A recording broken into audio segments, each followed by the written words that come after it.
Debat Capres-Cawapres perlu dievaluasi. Berdasarkan sesi pertama debat Capres, saya mencatat paling tidak ada 3 hal yang perlu dievaluasi. Yang pertama, itu penyampaian visi misi terkesan sangat formalitas, ya. Karena waktunya hanya 4 menit. Ini bagaimana mungkin visi misi Capres itu hanya dalam 4 menit. Sedangkan penyampaian visi misi calon ketua OSIS saja barangkali lebih dari 4 menit. Padahal itu hanya untuk masa jabatan 1 tahun. Ini visi misi dari calon presiden dari sebuah negara dengan 270 juta penduduk. Ini hanya 4 menit atau mau disampaikan, ya. Dan lagi pula kan sebenarnya kita butuh waktu lebih panjang supaya visi misi para capres itu bisa dijelaskan terus sampai ke isu-isu yang atau tema-tema yang dibahas, ya. Jadi karena pada debat pertama itu tema yang dibahas itu adalah pemerintahan, hukum, HAM, pemberantasan korupsi, penguatan demokrasi, peningkatan layanan publik, kerukunan warga, maka harus bisa visi misi yang disampaikan itu bisa dijelaskan turun sampai ke tema-tema yang dibahas itu, supaya tuntas diturunkan ke tema-tema itu, baru berdasarkan itu bisa terjadi diskusi, tanya jawab atau debat. Kalau visi misinya hanya abstrak lalu tidak diturunkan ke situ, ya kalau kita telisik baik-baik barangkali ada visinya lain ketika dia bicara soal 4 atau 5 tema itu tidak mencerminkan visi misi, ya. Tidak punya waktu untuk menelisik itu, mengkritisi substansi dari tema-tema penjabaran di tema-tema yang didebatkan itu dengan visi misi yang dicanangkan atau dirancang oleh para capres. Jadi menurut saya karena itu tidak nyampe, ya memang terkesan hanya formalitas. Harus cukup waktu untuk itu, ya. Sebab kalau tidak, ya kita tidak dapat apa-apa sebenarnya, ya. Para pemirsa tidak dapat apa-apa, ya warga negara tidak dapat apa-apa, padahal itu yang kita ingin pastikan dari debat ini, ya. Itu yang pertama, ya. Jadi sekali lagi visi misi tidak dijabarkan ke tema-tema, turunannya ke tema-tema yang didebatkan.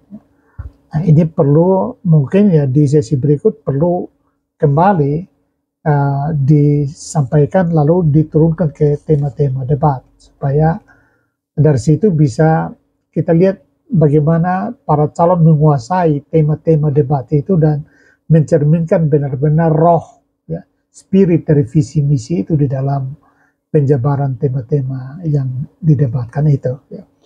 Lalu yang kedua, tidak ada pendalaman. Ini sayang sekali menurut saya, ya. Banyak isu yang harusnya butuh pendalaman. Kalau tidak dia gampang dan kita tidak tahu yang sebenarnya sikap para capres ini apa, ya. Misalnya pertanyaan Ganjar ke Prabowo soal penyelesaian kasus-kasus HAM atau soal kasus keputusan MK nomor 90 itu, ya.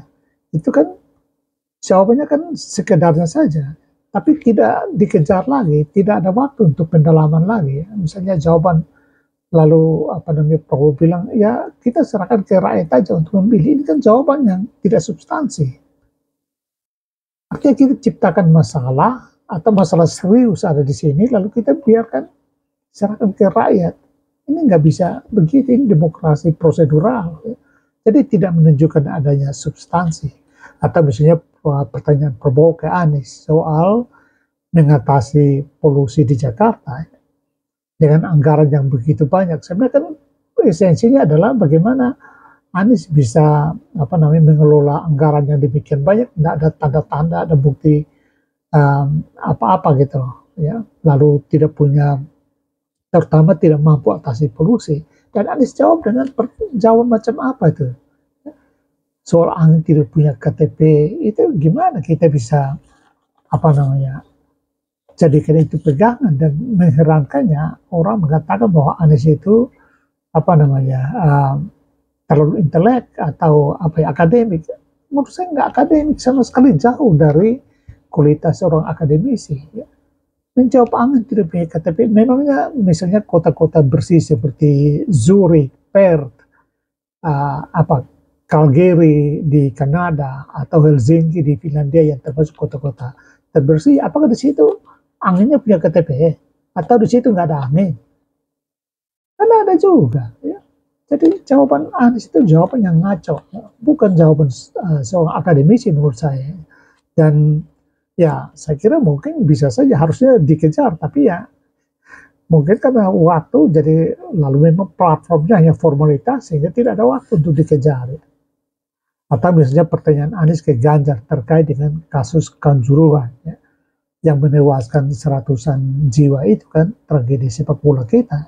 Nah, pertanyaan ini juga tidak, menurut saya Ganjar tidak memberikan jawaban yang cukup memadai, dan juga pertanyaan itu harusnya juga bisa ditanyakan kembali ke Anies dan Prabowo. Ya, itu kan bukan tanggung jawab Ganjar. Jadi ya, harus sikap bersama bagaimana mengatasi kalau mereka jadi presiden.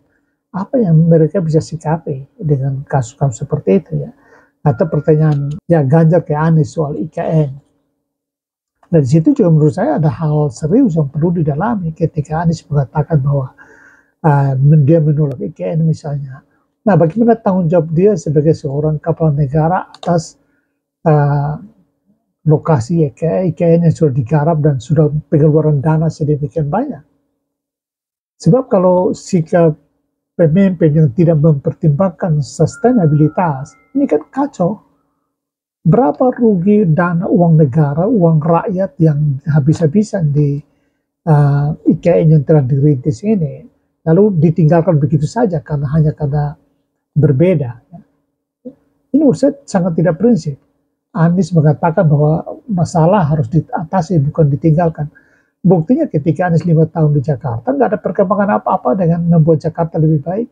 Bagaimana kita bisa percaya ketika dia jadi presiden dan memperbaiki Jakarta ketimbang IKN? Jadi ada hal-hal yang seharusnya bisa dikejar lagi untuk mendapatkan jawaban-jawaban yang tegas. Ya.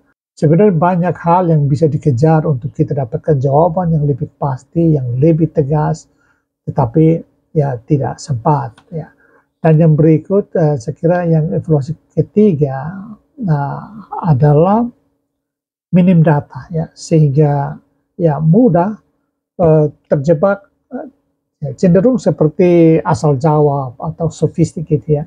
Ya contoh seperti jawaban Anies tadi ya, yang angin tidak punya KTP, atau Prabowo yang bilang biarkan rakyat kalau tidak suka ya tidak usah pilih. Ini jawabannya sangat-sangat tidak substantif, tidak beralaskan data ya. Nah, Anies mengklaim bahwa dia pendekatan saintifik. Bagaimana saintifik? Masalah polusi misalnya, polusi sungai diatasi dengan pasang jaring, itu saintifik macam apa itu? Ya. Kalau dikejar-kejar seperti itu kan tidak ada data gitu ya, atau ya katakanlah angin tadi, ya saintifik apanya gitu ya. Sehingga banyak yang Anies mengatakan misalnya bahwa ketika dia jadi gubernur ada 23 program ya, dan semua itu terrealisasi. Apakah benar? Mana datanya? Apa datanya? Ya. Tidak ada data yang ditunjukkan di situ, karena masyarakat umum tahunya banyak yang gagal gitu loh. Sehingga seharusnya kesempatan itu digunakan oleh Anies dengan menampilkan data supaya orang bisa diyakinkan gitu ya.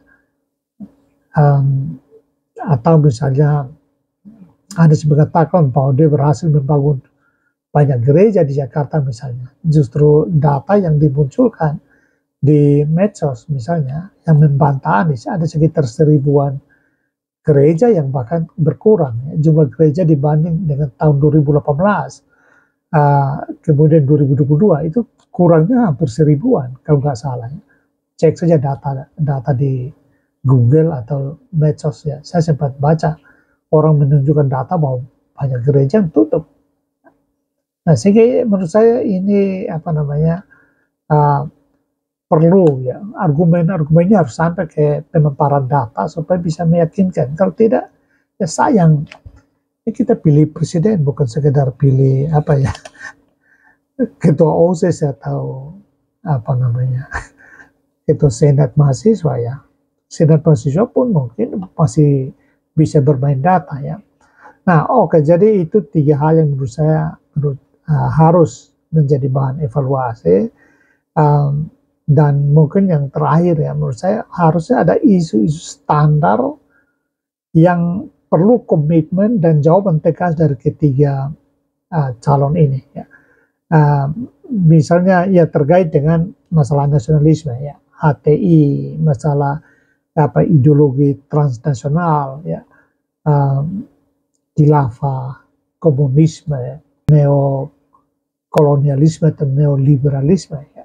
Barangkali itu harusnya diangkat supaya kita tahu bagaimana posisi dari ketiga capres ini, karena kita kan selalu masalah kerukunan warga, masalah yang berkaitan dengan keamanan negara, itu kan selalu berkaitan dengan isu-isu transnasional ini, posisi terhadap terorisme, ya, itu semua harusnya diangkat ya.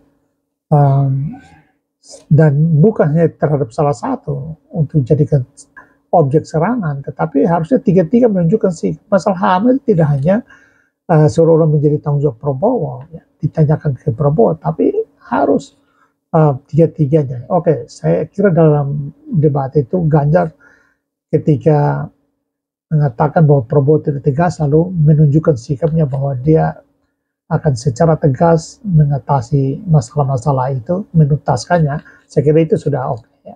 Tapi menurut saya itu juga harusnya dijawab juga oleh Anies ya, dan Prabowo secara tegas. Jadi ada isu-isu standar yang harus ditanyakan kepada ketiga capres ini untuk meyakinkan masyarakat ya, bahwa ketiganya siapapun di antara mereka bertiga naik ya, itu masyarakat tahu persis bahwa sikapnya terhadap nasionalisme, terhadap terorisme, terhadap apa namanya ideologi-ideologi transnasional itu terjamin ya, tidak diragukan nasionalismenya soal itu ya. Supaya kita jangan habis waktu dengan mengurus hal-hal kerawanan seperti itu, dan fokus benar-benar untuk membangun atau mengejar Indonesia Emas 2045 ya. Pada akhirnya dalam debat kemarin itu tidak ada sedikit pun yang mengarahkan kita untuk bisa meyakinkan kita bahwa mereka bertiga bisa membawa kita kepada janji Indonesia Emas 2045 ya. Tidak sempat ke situ. Apakah akan muncul di sesi-sesi debat berikutnya? Saya tidak tahu, tapi saya berharap itu ada dan harus cukup banyak waktu untuk mereka mendebatkan itu, supaya kita sebagai rakyat biasa mendapat gambaran tentang apa yang bisa kita dijaminkan oleh para capres ini agar kita menuju Indonesia maju di tahun 2045 atau Indonesia Emas 2045. Ya, demikian pendapat saya, dengan harapan semoga di debat-debat selanjutnya bisa ada perbaikan supaya bisa memberikan harapan, memberikan kita jaminan untuk memahami, mendalami visi misi dari ketiga capres dan cawapres dengan lebih lengkap dan clear. Terima kasih.